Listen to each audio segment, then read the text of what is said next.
Amigos, ¿cómo están? Buenos días. Hemos invitado hoy para la entrevista política acá en de 6 a 9 al congresista de Concertación Parlamentaria del Partido Aprista, Javier Velázquez Quisquén. ¿Cómo está, Buenos días, congresista? Mario, buenos días. Y lo hemos invitado porque él integra la Comisión de Constitución, que ayer fue escenario de un incordio, vamos a decir, de un desacuerdo entre el gobierno y la oposición. Usted, Marta Chávez y luego también el congresista Bedoya abandonaron la sesión de la Comisión de Constitución por, digamos, un desacuerdo con lo que viene ocurriendo a propósito del congresista Llovera. ¿Nos puede contar por qué exactamente es que dejaron ustedes la sesión? Bueno, es una señal de protesta porque el gobierno quiere blindar a personajes que ya deberían estar fuera del Parlamento. Fíjese usted, el caso es el ¿A varios siguiente. o solamente a Llovera? Ya bueno, ya 4 ya se fueron. Sí. Pero el 14 de noviembre del año pasado, la Corte Suprema notifica al Congreso que el congresista Alejandro Llovera ya había sido condenado en última y definitiva instancia Sí. a pena de 2 años suspendida y la inhabilitación para cualquier cargo Presente de y función futura, pública. sí, claro. Entonces lo que debió hacer el Congreso, la mesa directiva, inmediatamente desaforar a ese parlamentario. Pero aprovechando su alianza con los aliados, especialmente con Perú Posible, ¿Quién más aparte de Perú Posible ha y participado algunas en este otras supuesto blindaje? y algunos otros de Solidaridad y de la bancada de Dignidad Regional, de Dignidad, que son los mismos, señor Pari, Dignidad y democracia. dice sí, usted. señor Pari, utilizando esa mayoría, deciden enviar este fallo que tiene que cumplirse en consulta a la Comisión de Constitución. Después de varias semanas... Para ver si en efecto tenía que cumplirse. ¿Cómo es posible que pueda pasar eso en un parlamento democrático? Pero aún así, ante exigencia de la oposición, el señor Yatas, presidente de la comisión, que es el que debe proponer el proyecto de informe, prepara un informe y la conclusión final de este informe dice que esa sentencia se tiene que acatar en todos los extremos. Ujú. Pero ¿Cuándo? esto fue hace 15 días que se puso. Hace 15 días. Okay. Entonces viene un gran debate, los nacionalistas y sus aliados defendiendo que ese informe debería cambiarse, que no eran... A pesar de lo que dice... el señor Yata. Sí. Viene la votación y fíjate, ganamos la oposición 7-6 con el voto del señor Yatas. El señor Yatas, que había hecho el informe Vota contra diciendo el informe. que se cumpla la sentencia, vota con la bancada nacionalista, o sea, para anular el informe. Entonces, aún así ganamos, pedimos que se ejecute el acuerdo sin dispensar... Esta votación se produjo hace una semana. Hace una semana, Sí. y lo que debió hacer es inmediatamente alcanzarle este informe, que como él mismo lo ha dicho, no es vinculante, al Consejo Directivo. Sí.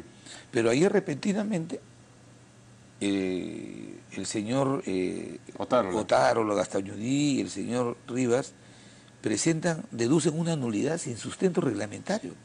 Ya se había aprobado el acuerdo.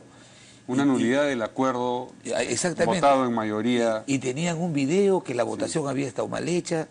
Sí. Y no conocen el reglamento. Una cosa es una rectificación y otra cosa es una reconsideración. Sí. Una reconsideración se plantea por escrito y se tiene que votar inmediatamente y tiene que tener la votación calificada de la comisión. No hubo Esto sería una rectificación. Y lo que hizo Marta Chávez fue rectificar porque ellos dijeron, no puede votar tal congresista porque es ascenitario. Entonces estaba el otro titular y votó. Eso fue rectificación. Pero nadie planteó reconsideración.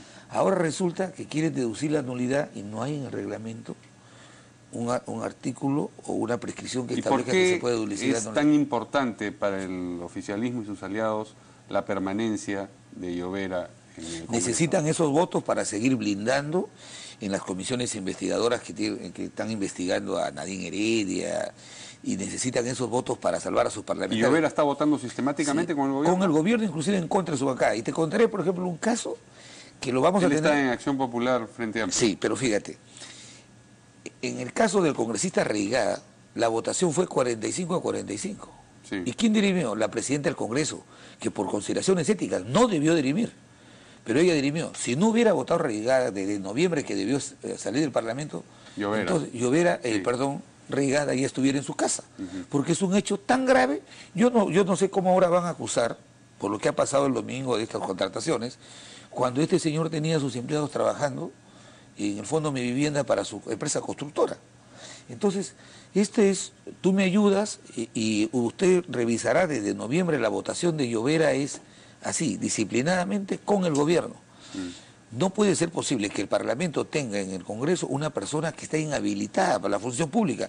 Está viciando todos los actos parlamentarios. Esto ya es un congresista fantasma. Ya exactamente, no es un asesor, sino un congresista fantasma, pero además nosotros inmediatamente que sea retirado del Parlamento vamos a plantear una nulidad sí, del acuerdo que impide suspender a Reinaga, porque ese voto desde noviembre no debió estar en el Parlamento. Usted ha dicho que si el oficialismo continúa blindando al señor Llovera, voy a citar textualmente, dice que tomarán medidas en el Pleno porque su permanencia irregular en el Congreso está viciando todos los actos de este poder del Estado. ¿Qué medidas van a tomar? Ya está bien esta medida dilatoria de la acción al Lema, pero están generando un enorme desprestigio del Parlamento. Nosotros estamos coordinados con la bancada fujimorista y otras bancadas. Nosotros no vamos a darle quórum al Pleno hasta que este señor no se retire. El Parlamento no puede realizar actividades parlamentarias mañana y convivir. Sí, exactamente, mañana lo haremos. No puede estar ahí con un parlamentario que está inhabilitado, que solamente sirve para votar. Vea usted cuál ha sido el aporte de estos meses. Solamente sirve para votar y es un nefasto precedente. ¿No asistirán mañana al Congreso? Vamos a estar en el Congreso. Pero no van a entrar al Pleno, al hemiciclo. Por supuesto que sí. Por supuesto que sí, como una medida de protesta. Sí. Este es un abuso de la bancada nacionalista y de la mesa directiva que permiten que este señor continúe en el Parlamento. Es un nefasto precedente. ¿Con qué autoridad moral? ¿Con qué autoridad moral ahora quieren plantear iniciativas en el sentido, por ejemplo, acaba de promulgar ayer el señor Humala, la ley que establece la ventanilla única en virtud de cual no deben estar en el Parlamento personas que tienen procesos penales en curso? Acá hay uno que está condenado, está inhabilitado, sí, y está cobrando y actuando como si fuera parlamentario cuando ya no lo es. ¿Quién más ha acordado no darle quórum a las sesiones, aparte del fujimorismo y me imagino que es toda concertación parlamentaria o solamente los No, toda concertación parlamentaria, okay, y también los fujimoristas. Vamos a coordinarlo ahora, yo creo que ellos están en esta línea. Javier Bedoya el día de ayer cuando quisieron sacar, nos retiramos, quisieron utilizar su voto para sacar un acuerdo absolutamente antirreglamentario, él decentemente se retiró. Entonces, lo que vamos a hacer es impedir que el gobierno siga con estas prácticas, estas maniobras que deterioran la imagen de todo el Parlamento en su conjunto. No puede, desde noviembre del año pasado, venir buscando medidas que consulto, si cumplo o no cumplo la sentencia. Y fíjate, hace mes y medio en el caso de la sentencia del ex congresista y extinto Javier Díaz Canseco, la comisión votó en el sentido de que se debería cumplir la sentencia, porque así tiene que ser. La Constitución establece claramente, ninguna autoridad puede impedir la ejecución de un fallo judicial. Entonces, estos señores, por salvar ese voto que lo necesitan para estas votaciones un poco difíciles para ellos, lo mantienen en el Parlamento. Pero además, el argumento que dan, dicen, sí pues, pero los fujimoristas y los apristas están buscando que lo declaren, lo saquen, para que pueda entrar el accesitario que es de Fuerza Popular. Este señor fue elegido por Fuerza Popular. Este señor compitió en la lista con la persona que va a ser su accesitaria. Ahora dice, no, que está investigada por narcotráfico. ¿Cómo no dijo nada cuando postuló? ¿Acaso nosotros le hemos sembrado de que él haya incorporado información falsa en su hoja de vida? ¿Acaso nosotros le hemos promovido el proceso judicial? Es una vergüenza y por eso es que nosotros vamos a coordinar esta medida de fuerza, ¿no? Yendo a la medida de fuerza, estamos, digamos, en el preámbulo de que el Ejecutivo pida las facultades, algunas de las cuales ustedes, quiero decir, la bancada de concertación parlamentaria o los integrantes apristas de esa bancada, habían dicho que iban a conceder, pero si no le dan quórum, no habrá manera de pedir esas facultades. Sí, pues espero que la presidenta del Congreso reflexione por una persona que ya no es parlamentario, que está vacado y que está inhabilitado, no puede poner en peligro las responsabilidades que tiene el primer ministro con el país. Nosotros que somos una oposición, hemos sido una oposición muy crítica al primer ministro, por ejemplo, en tema de seguridad ciudadana, que es un clamor nacional.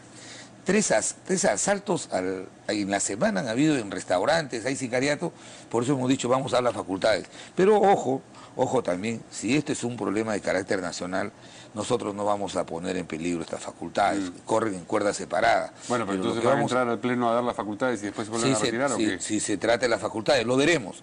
Pero las facultades en este tema de sicariato, de narcotráfico y de lucha contra la corrupción, nosotros vamos a honrar ese compromiso. Eso sí, en tema de programas sociales, lo veremos. Fíjate lo que estamos viendo. Han dispendiado 50 millones de soles en compra de pañales y nadie sabe dar razón, y la Contraloría se ha pronunciado sobre esta grave denuncia. Y ahora hemos visto el tema de los programas sociales. Se han robado. Es impresionante. Entonces, yo no sé qué quieren, para qué quieren facultades en materia de decretos legislativos. Para estar claros respecto de la medida de fuerza, ¿ustedes piensan no participar de las sesiones plenarias hasta que no se ejecute la sentencia? Por supuesto que sí, eso se hasta que sea desaforado señor. Por favor, si hoy día... ¿Lo pueden desaforar sin sesión del Pleno? No, si este es no, lo que hay que hacer, los acuerdos, si estamos, los acuerdos, los mandatos judiciales que tienen autoridad de cosa juzgada, el Pleno ¿qué va a dilucidar? Lo único que tiene que hacer es ejecutar ese acuerdo. Si así hemos tomado la decisión hace mes y medio en la misma comisión, con los mismos integrantes... ¿Quién determina la ejecución? ¿La directiva? El Consejo Directivo. El Consejo Directivo del Congreso. Y el Consejo Directivo tiene que convocarse y dar trámite, dar solamente trámite a este mandato judicial. Lo que están haciendo ahí es protegiendo indebidamente a una persona. Y los emolumentos que está recibiendo son ilegales. Los actos parlamentarios en los que está participando los está viciando. Tanto es así que vamos a presentar una solicitud de nulidad de la votación del caso del congresista Reinaga, porque sin ese voto, ese señor estuviera también en su casa, ¿no? Un tema completamente distinto, pero quisiera que usted me ayude a salir de dudas. Se publicó en la cuenta oficial de Twitter del Partido Aprista una supuesta carta de Alan García a los jóvenes del partido, en la que se decía que el nacionalismo había surgido con dineros del chavismo y una serie de cosas más. Después, el Partido Aprista ha dicho que esa carta es apócrifa. Esa carta es apócrifa. Pero el secretario general institucional, el señor Quesada, había dicho antes que sí, que era auténtica. Sí, ¿cómo ha sido este malentendido? ¿Cómo el secretario general puede decir que es auténtica y el partido que es apócrifa? Las cartas del presidente de la República, el expresidente Alan García, son oficializadas a través de su cuenta de Twitter y son oficializadas a través de su oficina. Entonces, esta carta, primero diré, es apócrifa. Es obvio de que a Omar Quesada, de primera impresión, cuando le preguntan, evidentemente no la podía negar, pero después nosotros todos tomamos conocimiento el día de hoy inmediatamente que esta era una carta apócrifa que contenía... O sea, ¿alguien la ha escrito? ¿Ustedes no saben quién? ¿Alguien la ha puesto en la cuenta de Twitter? Exactamente, sí. ¿Así son las cosas? No, en la cuenta de Twitter no está en la cuenta de Twitter del presidente. No, en la del partido. En la del partido, por eso digo, la cuenta del partido la manejan otras personas, no el presidente García. Pero... De todas maneras, ¿cómo así una carta de esa naturaleza termina en la cuenta? Con relación a la opinión de Omar ha sido una descoordinación, pero lo que sí te digo categórica y institucionalmente es que esa carta es apócrifa. Eso te lo puedo decir. ¿Y qué propósito puede buscar una carta apócrifa filtrada? Es generar controversias y confrontaciones innecesarias. Nosotros tenemos, ante los problemas que vive el país en temas de corrupción y en temas de política económica, tenemos en un caso una posición muy crítica, muy firme, pero en la otra tiene que ser muy firme, pero serena también, porque está de por medio la economía de todos los peruanos, y por eso que nosotros hemos sido los únicos que hemos adelantado que en determinadas materias sí vamos a dar facultades delegadas, porque el tema está de por medio del país, ¿no? ¿Está dudando Alan García de si postular a la presidencia de la República como se ha rumoreado? La última vez que he conversado con él nunca no había duda. Él no duda de sus decisiones, no la ha tomado todavía, pero no ha mostrado ninguna duda, preocupación por este tema. Además, estos escenarios electorales un poco utópicos que se plantean con encuestas, con segunda vuelta. Hoy día había una encuesta con segunda vuelta ya. Entonces, no nos asusta, no nos amedrenta, no disuade. Ustedes van a celebrar el sábado los 66 años de Alan García, de todas maneras. Sí. Ya lo han convertido en un pequeño día de la fraternidad, eso.